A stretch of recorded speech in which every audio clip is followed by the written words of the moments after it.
We go back to Dan's story at a time where we were picking on him to learn to drive. Jean and the children started coaxing me to learn to drive, so after I'd been in the IMI for a year, my brother-in-law Jeff got me a car off his mate for £25 for me to learn in. My cousin Tommy Davey was teaching me, and he was fantastic.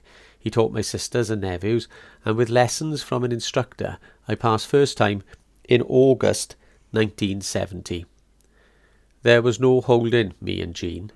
We had never been able to afford to buy our own house, but one day I phoned Trevor Gustavus to find out how much it would cost to purchase the house we were renting off him. He sent his daughter to see me, and the result was that I could have the house for £825. She said we could borrow £1,000 to buy the house and do some improvements if required.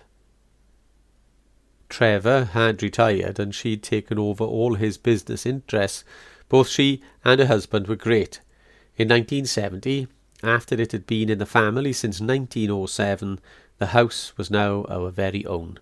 I think my grandfather would have been pleased. I worked in the rod mill for 2 years. I made quite a lot of friends, worked quite a lot of overtime, which I'd never done before. After the 2 years was up, I went to the maintenance section, where the work was much easier. There was a better variety. I drove cranes, acted as a works driver in the car and pickup truck, assisted the welders, fitters, electricians, and done many other jobs which were required in the works. I enjoyed going to work. I was still going out 2 or 3 times a week down the Mile End. My regular mates on a Saturday were my brother-in-law Derek, Idris the barber, Boy O'Brown, Jeff Fussell and Malcolm Samuels. I used to say to Jean, who was always stuck in with the children, "Wait until Paul is 15 and we'll go out together." Our Michael was starting to play cricket and at 11 joined Morriston Cricket Club. So between all this and working overtime, I had a very busy life. Then it seemed like no time at all. Paul was 15 and me and Jean started to go out on a Saturday. In 1974, I finished paying for the house, so I wrote to Eleanor Talbot and her husband and asked them to lend me more money for us to get central heating. She was more than willing.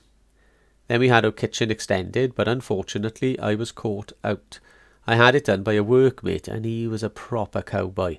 Everything he'd done, I had to get redone. He boshed it all up. All our new windows that he put in were leaking. In the end, I had aluminium doors and windows fitted. Jeff Tanner was doing so well on the insurance with his job with Prudential that he was promoted and bought a new house in my Stag. It meant that my mother was going as well.